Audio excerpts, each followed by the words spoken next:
Hello, everyone. So we talked about hugelkultur already once, how we built the beds, how they, I layered them differently and everything. So also I've been getting questions about the green caps that are in the garden. So this green cap here, it's a worm farm. It's Vericulture.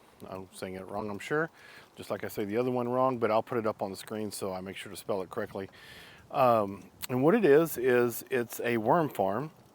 These have large holes in them. It allows the worms to come and go as they would like. I'm not sure how much they come and go because we keep them well fed. So what I've got over here is scrap leftover vegetables. We've been cooking all weekend, and so we come in and we cycle them into the worm farms, and that's how we feed them. So I'm going to show you what it looks like inside there, and what the next steps are after that. So um, I like it. I do it. I can't prove to you that the worms leave the worm farm and go out and do their thing and give us natural worm castings into the garden, but I don't know that either. So I like the idea of it, and what we're going to do further down the road is we'll stop feeding each one of these in weekly increments, let the worms finish processing everything that's in there, and then taking that and individually fertilizing with worm castings each of the plants in each of the area of the gardens with the worms. Let the worms go in. It's kind of my strategy, and then the worms can naturally acclimate into the new soil. So that's kind of the idea. So let me show you what it looks like inside and how I feed them.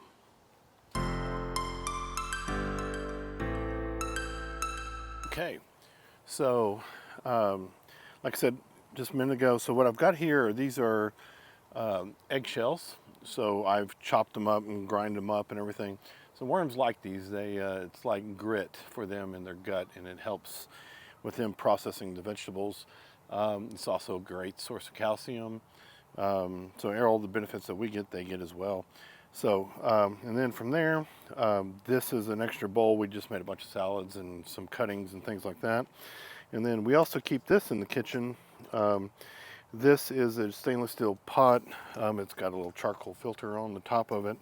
And so during the week, we put our leftover cuttings and everything in here, put the charcoal top on it, doesn't smell, because you don't want to do any protein. No protein and no citrus, so keep that in mind. So if you're cutting up a bunch of lemons, limes, that sort of thing, you don't want that in the mix. So we'll open the top here and take a look. This one's pretty brown. You can still see some green in here. Let me dig down. As soon as I dig down, there you go. I don't know if you can see it or not, but we got some really great worms in there. So what's interesting about this particular garden, there's another ginormous one. Look at that. So anyway, is I started the one down in that bed first with all my worms and everything in them, and then the rest of them were new.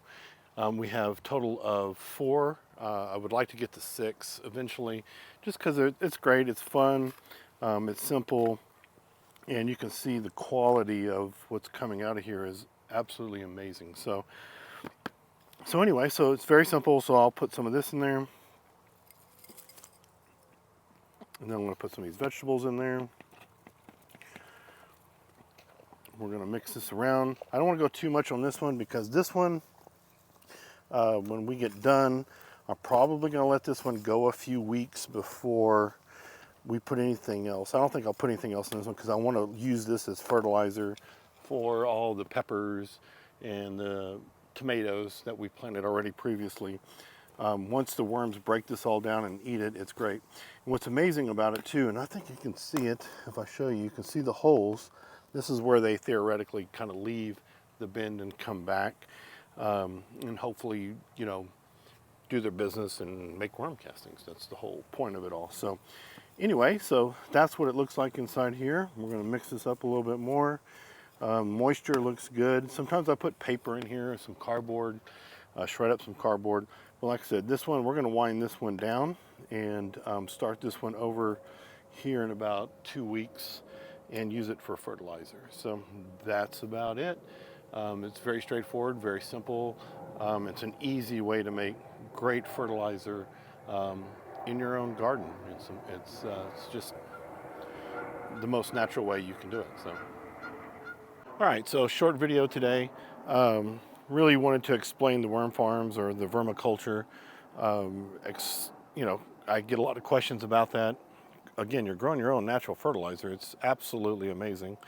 One of the things I'll point out is we planted these peppers, I think last video ago, so it's been a good week and a half. We already have blooms on them. They're coming up. They look phenomenal. The weather here for the third week of February has been really, really great. It's almost 80 degrees here today. I think we're going to reach as high as 90 by midweek, and then we're going to drop off. We're going to cool, but we're not going to get into a freeze. Long-term weather forecast doesn't show anything lower than about 37 degrees over the next 40 days here in North Texas. So my gamble of going ahead and getting things started early, taking advantage of the sun, I think is going to pay off, and hopefully have a really rewarding garden going into early summer and getting some things, you know, maybe ahead of time where we wouldn't have had them before. So excited about that.